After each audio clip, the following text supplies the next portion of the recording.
ligada no podcast Bom Dia Tricolor. Muito bom dia, boa tarde e boa noite para você que está escutando. Vamos começando mais um programa, nosso episódio de número 100. E no episódio de número 100 dá para a gente comemorar o São Paulo sem rebaixamentos, porque o São Paulo venceu o Juventude em casa no Morumbi por 3-1 na penúltima rodada do Campeonato Brasileiro e com isso assegurou a permanência na Série A. E também conseguiu assegurar uma vaga para a Sul-Americana. Então, São Paulo não vai ter calendário vazio, vamos dizer assim, em 2022, já que vai ter uma competição internacional para disputar. Não é a Libertadores. Ainda existe uma chance muito remota de o São Paulo conseguir ir para a Libertadores, mas é extremamente difícil que aconteça, porque aí tem que ser uma combinação de resultados.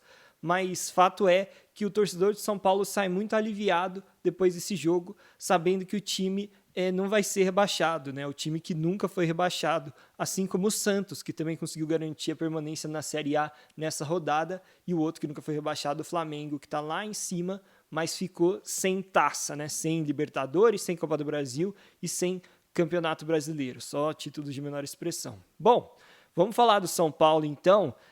Como é que foi essa partida contra o Juventude? O São Paulo, na minha visão, fez um bom jogo. Não fez um jogo excelente, mas fez um bom jogo. E como o São Paulo não fez muitos bons jogos nesse Campeonato Brasileiro, qualquer jogo que ele vai um pouco acima dessa média tão ruim já salta aos olhos, porque o time teve controle do jogo. Não digo nem que ele teve tanto volume, tantas chances. Não foi aquele jogo que o São Paulo teve um monte de chances criadas. Mas ele fez as oportunidades que teve e teve o Luciano numa noite inspirada, participando diretamente dos 3 gols. Ele marcou 2 e no segundo, que foi o gol do Calleri, foi um rebote justamente de uma cabeçada que o Luciano deu. O goleiro do Juventude espalmou para o meio da área e aí o Calleri fez. Então, Luciano sendo muito importante. Ele que era dúvida, né, para essa partida, porque passou recentemente por uma cirurgia no punho e acabou sendo totalmente primordial para essa vitória do Tricolor. Os mais de 40 mil torcedores do São Paulo que estavam presentes no Morumbi na noite de segunda-feira viram o time entrar em campo com Thiago Volpi no gol, Miranda e Arboleda na zaga, Reinaldo e Igor Vinícius nas laterais, no meio de campo Lisiero, Igor Gomes e Nestor, e à frente estavam lá Luciano, Calleri e Rigoni. Se vocês notaram alguém, né, que está faltando, é o Gabriel Sara, um jogador que vinha atuando sempre com o Ceni. E o Gabriel Sara não foi nem relacionado porque ele acabou sofrendo uma entorse no joelho no jogo contra o Grêmio e não conseguiu se recuperar a tempo dessa partida contra o Juventude. Então não foi nenhuma opção técnica do Rogério Ceni, foi sim uma questão física do Gabriel Sara. Outra questão interessante dessa escalação do Rogério Ceni é a presença do Lisiero como titular, justamente entrando no meio de campo para compensar a ausência do Gabriel Sara. Eu digo isso porque o Lisiero não era titular do São Paulo desde a derrota para o Flamengo por 4-0 no Morumbi. Desde então o Rogério não utilizou mais o Lisiero como titular e parecia que ele tinha perdido espaço no elenco, né? Mas ainda assim, com o Gabriel Neves, né, que tem entrado em várias partidas, o Rogério preferiu optar pelo Lisiero como titular e não pelo Neves. O Neves também é um caso à parte, né, porque ele entrou mais no jogo, dessa vez atuando por mais minutos, e pelo visto, o Rogério Ceni tem gostado bastante do Gabriel Neves, da entrega do jogador. Ele é um cara que tem bastante raça, e eu acho interessante porque parece que nessa disputa dos 5 gringos que podem ser relacionados por partida nos campeonatos brasileiro e Copa do Brasil, quem está levando a melhor nesse momento é o Gabriel Neves e quem está ficando de fora é o Orejuela. O Orejuela já não participou das últimas 2 partidas. E com isso, né, o Rogério fecha aí basicamente a lista de 5 gringos no São Paulo, pelo menos nessa reta final de Brasileirão, sendo eles o Benítez, Calleri, Rigoni, Arboleda e Gabriel Neves. E aí fica de fora o Orejuela. Mas é claro que isso pode mudar para a próxima temporada, porque a gente não sabe se o Benítez vai ficar. Ele tem final de contrato agora no fim do ano, né? Ele está emprestado ao São Paulo e o Tricolor, a princípio, não tem dinheiro para pagar o Benítez, a não ser que aconteça uma venda inesperada por um valor muito alto, que também é improvável porque a gente está no meio da janela, né? Não está na janela principal para o mercado europeu, que é o meio do ano. Então, com isso, a gente precisa esperar para ver como que vai ser, mas a gente, nesse momento, podemos dizer que quem está com menos espaço entre os gringos do São Paulo é justamente o lateral direito, Orejuela. E nessa partida, falando em Orejuela, o Igor Vinícius jogou bem. Então, assim, também o Rogério pode ver que dando mais oportunidades ao Igor Vinícius, ele pode cumprir ali a função de lateral direito, né? Num jogo que nem esse, que ele teve bastante espaço, é justamente quando ele se destaca, porque ele é um jogador veloz e acaba puxando muitos contra-ataques, fazendo ultrapassagens, e então ele foi bem nessa partida. Outra coisa que eu queria destacar desse jogo é como o Miranda jogou bem. É difícil a gente ver o Miranda jogando melhor do que o Arboleda, mas nessa partida eu achei que o Miranda foi melhor que o Arboleda, porque ele tirou muitas bolas difíceis, teve um cruzamento logo no início do jogo, cruzamento muito perigoso, assim, que a bola ia praticamente para dentro do gol e o Miranda tirou. E o Arboleda, por outro lado, não é que ele tenha ido mal, mas ele furou em alguns lances. Teve um lance que o Igor Gomes salvou quase dentro da pequena área, deu um último toque, a bola ia chegar babando ali para o atacante do Juventude, mas foi uma furada do Arboleda. Então eu achei que o Arboleda errou em alguns lances que normalmente ele não erra. Mas assim, de maneira geral, os dois da zaga foram muito bem. E o Reinaldo também, pelo lado esquerdo, foi bem. Foi o que menos se destacou dos quatro, mas também não comprometeu. No meio de campo, o Liziero foi bem, não foi assim fantástico, mas eu acho que ele dá um pouco de consistência defensiva ali na frente da área. Ele é diferente do Nestor, né? Quando o Nestor faz essa função de primeiro volante, ele vai bem, ele é muito dinâmico, então ele aparece em vários lugares do campo. O Liziero, ele é mais conservador um pouco, parece que ele guarda mais a posição, né? Ele sai menos, mas mesmo assim, com isso ele também faz com que a defesa fique sempre protegida, porque ele não sai muito daquela posição ali na cabeça de área, né? Então é uma assim, cada um tem seus prós e contras, mas achei que o meio de campo do São Paulo não foi mal, não, com o Liziero. E além dele teve o Nestor, jogou relativamente bem, mas nada demais. O Igor Gomes, que a torcida tem pegado muito no pé, eu acho que ele não fez uma partida ruim, e é interessante, porque ele continua para mim sendo o que ele tem sido ao longo desse Campeonato Brasileiro. Um cara que na mesma partida vai muito bem em alguns lances, em outros não vai tão bem. Então nessa especificamente, me chamou a atenção que teve uma hora que ele colocou o Luciano na cara do gol. O Luciano não estava impedido, só que ele não conseguiu dominar a bola e sobrou para o goleiro. Num lance assim, daquelas enfiadas de bola que normalmente o Benítez tenta, sabe? E o Igor fez essa jogada com o pé esquerdo, que nem é o pé bom dele, ele que é destro. Então, acho interessante, assim, acho que não é um jogador desprezível, acho legal o Rogério dar uma confiança para ele, várias oportunidades, porque ele é jovem também, pode aprimorar, se ele melhorar em alguns quesitos, algumas tomadas de decisão, ele pode ser um jogador bastante importante para o São Paulo e talvez para uma venda futura também. E no ataque, o Luciano foi o grande destaque, não só do setor, mas ele também acabou sendo o principal jogador do São Paulo no jogo, né? Como eu disse para vocês, ele participou de todos os lances. Mas não é que os outros dois foram mal, não. O Calleri deixou o gol dele, um gol bem de centroavante, sendo oportunista no rebote. E o Rigoni, apesar de não ter aparecido tanto no jogo, é o cara que deu a assistência para o Luciano no primeiro gol. E o gol que foi importante logo no início do jogo, para já deixar o clima no Morumbi melhor, né? Tirar um pouco da pressão de cima dos jogadores e encaminhar ali a vitória do São Paulo. Porque é claro que é muito mais fácil você vencer quando você faz um golzinho logo no início. Bom, galera, depois dessa vitória do São Paulo sobre o Juventude, o Tricolor subiu uma posição e agora é o 13º colocado do Campeonato Brasileiro.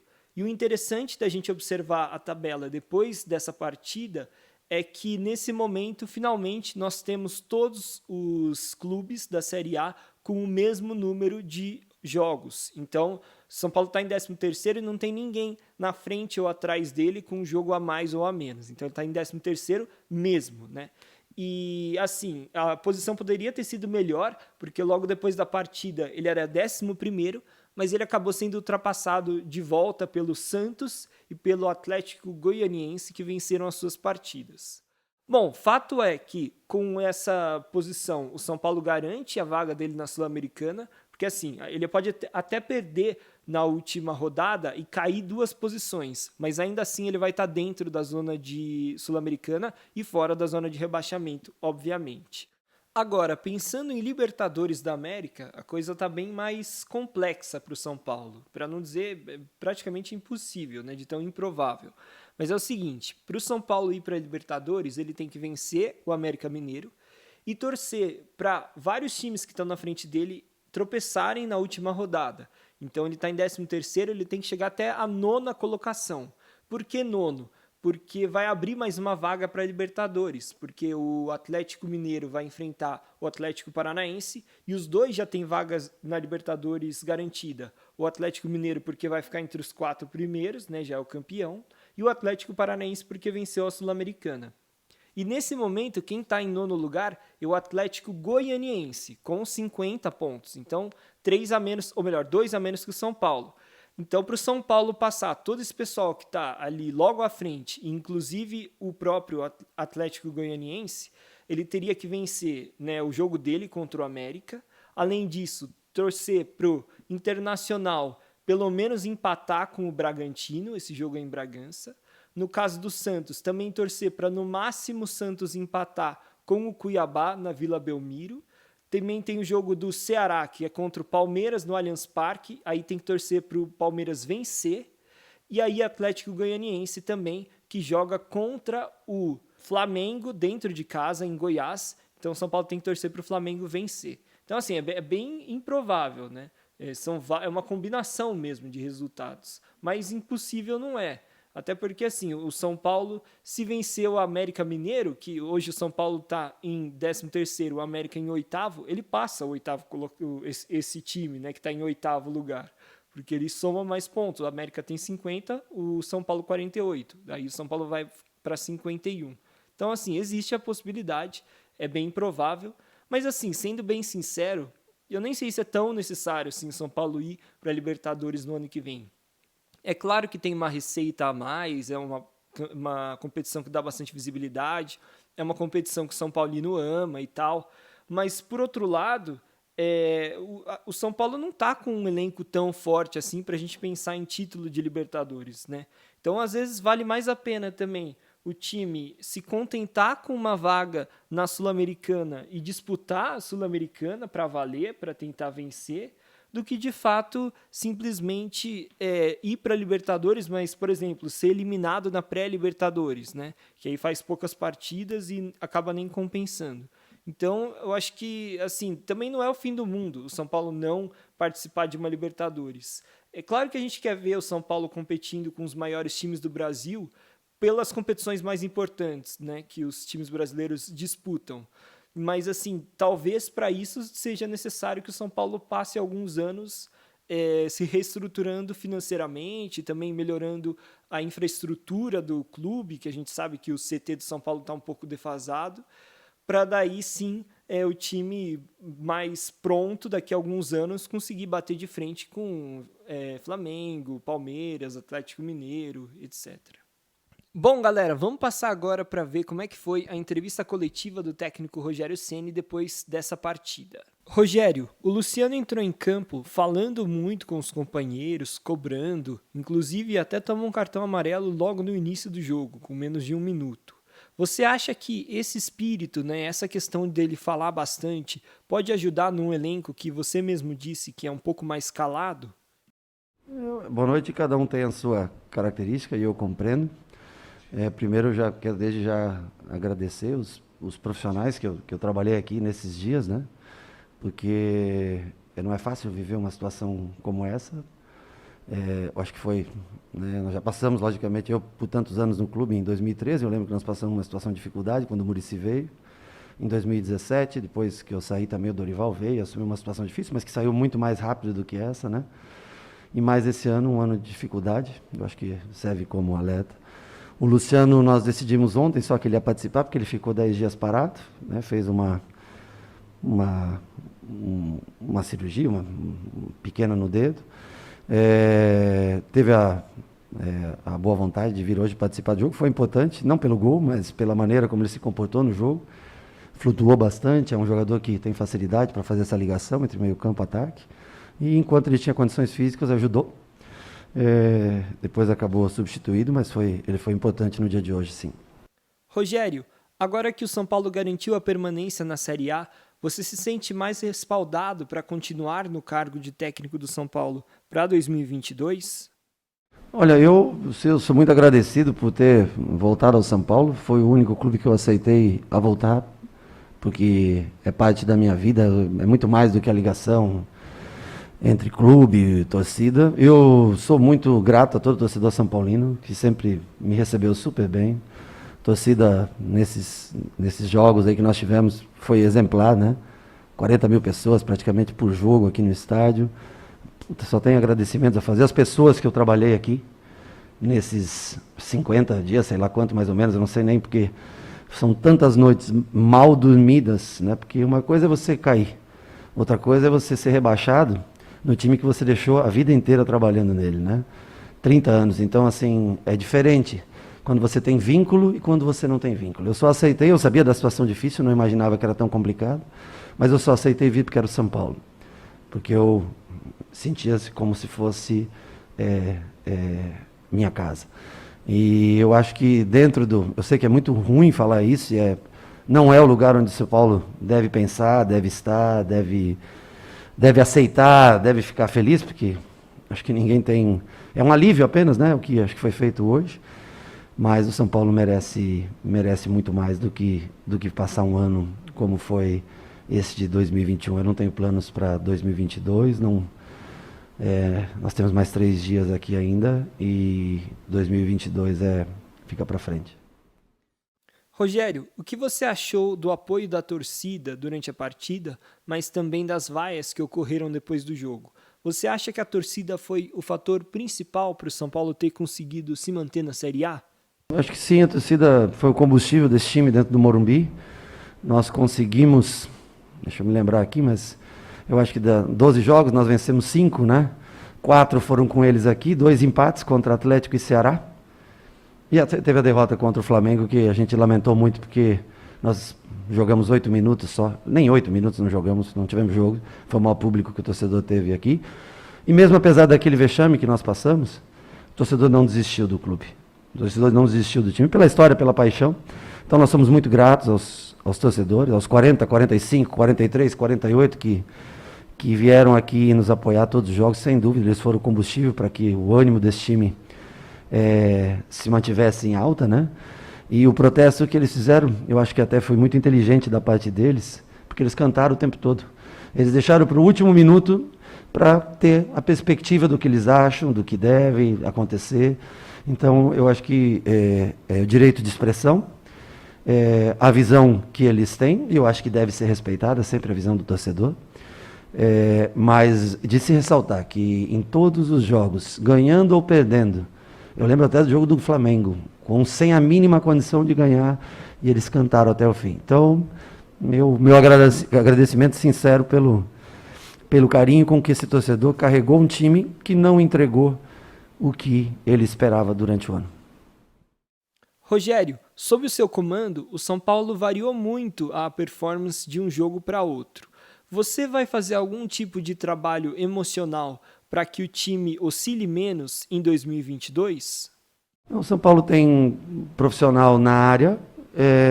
Eu acredito muito, quando você monta uma equipe, ela tem um perfil.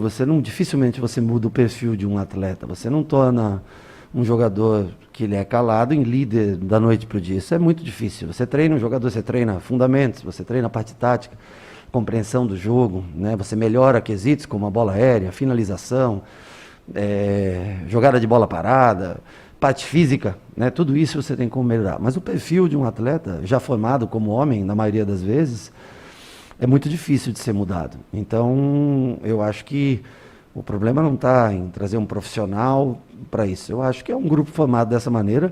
E, repito, sou muito grato a esses caras que trabalharam com a maior boa vontade possível.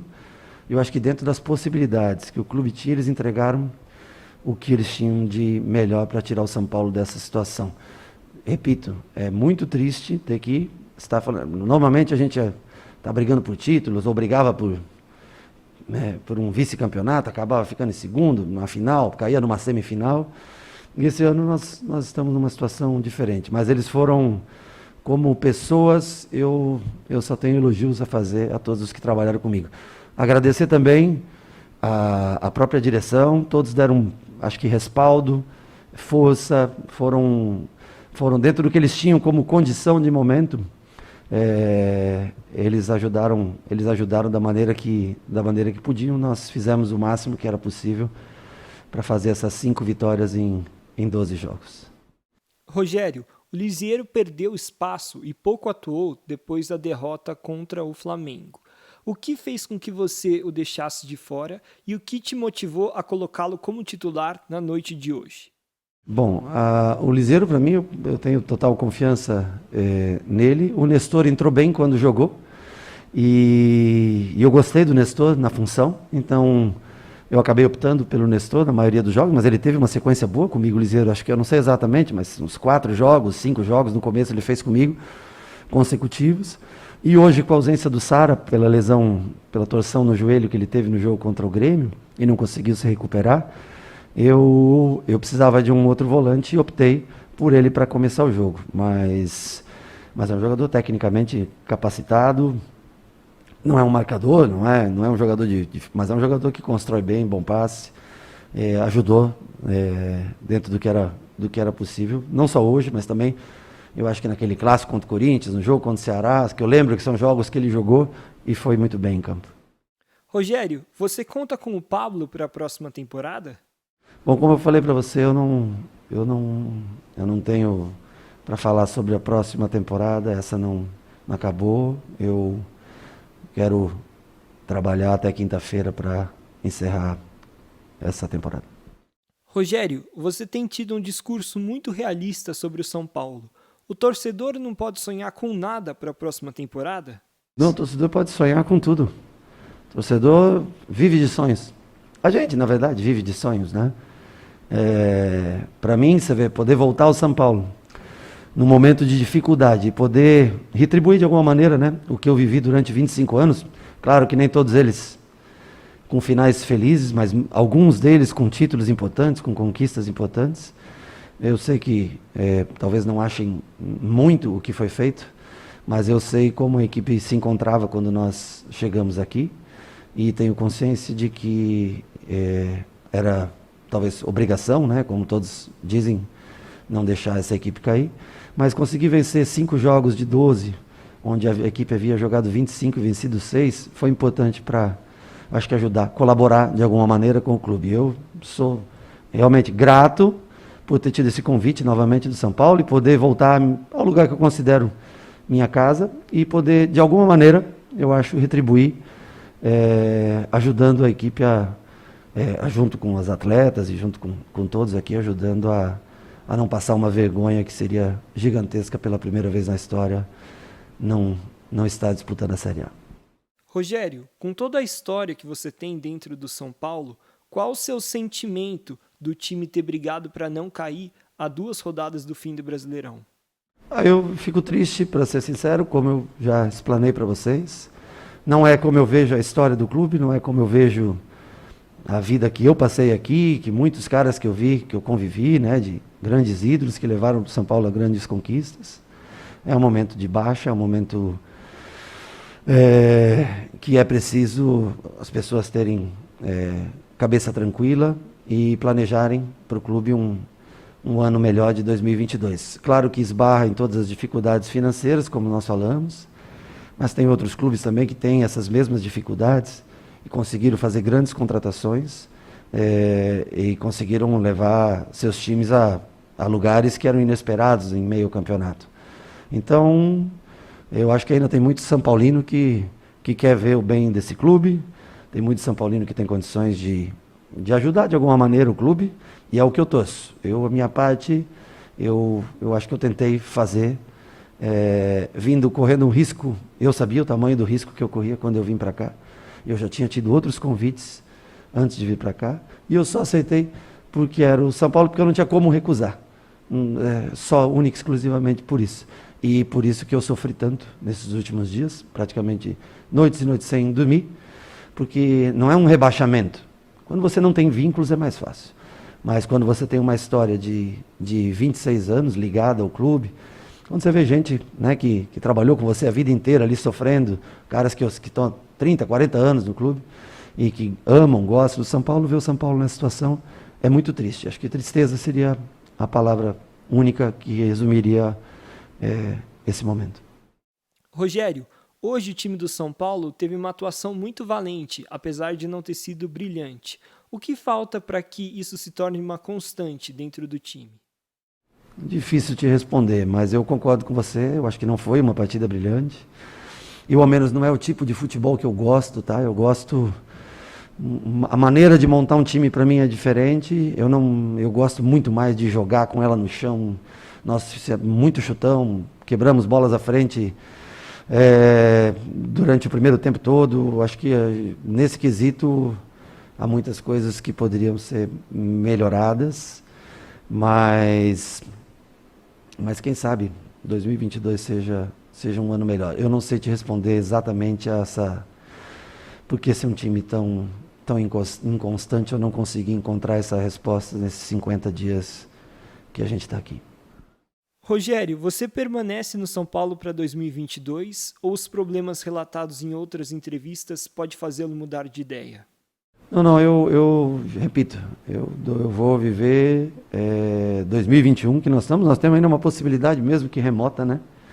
Ainda com uma ausência de muitos jogadores que hoje tomaram o terceiro cartão, nós vamos montar um time nesses 2 próximos dias. Se nós temos uma remota chance de pegar, nós não podemos desprezar isso, né? O América também tem, é um dos concorrentes, né? Claro que a nossa situação é a mais desfavorável de todas, mas nós temos como obrigação de tentar lutar por essa vitória, tentar ultrapassar essa barreira dos 50 pontos, é o que nós temos para agora. Rogério, como as ausências de Luciano, Arboleda e Lisiero impactam na sua preparação para o time que vai enfrentar o América?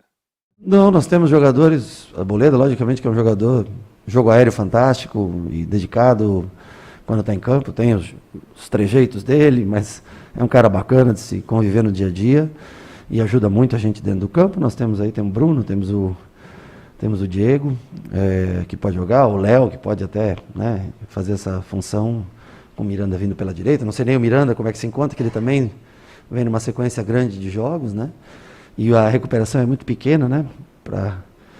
Para jogadores um pouco mais experientes, como é o caso do Miranda.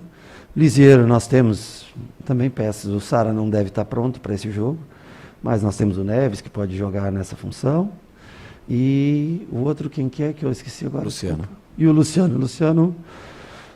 Aí o Luciano não tem muito como substituir o Luciano. Na característica dele, nós não temos um outro jogador como o Luciano, né? Torcer para que Caleri e Rigoni estejam bem e aí a gente pensar numa alternativa para essa função.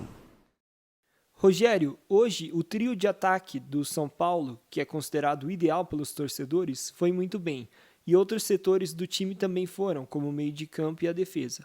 Você acha que o time montado hoje é a base para o São Paulo para 2022? Eu não consigo te responder isso, mas o time, eu acho que não jogou um belíssimo futebol. Mas como alguém perguntou numa questão anterior, né? Eu acho que foi um time que competiu bastante hoje. Eu acho que ele não é o modelo de time que eu gosto. Eu acho que fica claro que você vê os outros jogos, né? Times com jogadores pontas que definem num contra um jogo e para isso é necessário. Os jogadores que estão aqui são todos capacitados e são bons profissionais, mas é o que eu repeti já em outras vezes, né? O São Paulo precisa de equilíbrio, mais jogadores em funções que não existem hoje esses jogadores no clube. Porque senão você vai tocar a bola, tocar, e vai depender de uma infiltração sempre, porque você não tem um contra um. Raramente você tem um contra um. E a velocidade, força, né? Então, para isso, acho que o São Paulo tem que se preocupar no ano que vem. Jogadores dessa função, e a direção vai saber, tenho certeza, o que mais necessita. Já tem uma noção muito boa no decorrer do ano. Não são esses 50 dias comigo que vão fazer com que eles tenham uma noção, mas sim o ano todo. Eles têm muito mais experiência do que eu nesse ano no clube. Eu tenho esses últimos 2 meses, eles têm os últimos 12 como avaliação, vão saber o que projetar para 2022. Bom, pessoal, como vocês ouviram na entrevista coletiva do Rogério Ceni, o São Paulo dificilmente vai ter o Gabriel Sara para a última partida contra o América Mineiro. Além dele, como também disseram na coletiva, tem alguns jogadores que levaram terceiro amarelo e vão ficar fora. São eles o Arboleda, o Luciano e o Lisiero. Então o Rogério Ceni vai ver como que vai ter que montar a equipe, né? No meio de campo sem Sara e Lisiero, pode ser que entre o Gabriel Neves, né? Quem mais que poderia entrar ali? O Shailon não, porque outra notícia dessa semana é que o Shailon foi dispensado do São Paulo. Então Shailon também não é uma opção. Aí talvez entre um outro garoto, enfim, mas acho que talvez o Gabriel Neves ganhe a oportunidade. Até porque o Orejuela também deve voltar para a equipe, já que o Arboleda suspenso vai abrir uma vaga para um estrangeiro, né? Então o Orejuela, pelo menos no banco de reservas, deve estar contra o América. E lembrando, né, galera, que esse último jogo do São Paulo contra o América Mineiro é lá no Independência, né, em Belo Horizonte, e vai ser na próxima quinta-feira, dia 9 de dezembro, jogo às 9h30 da noite, com transmissão do Premier.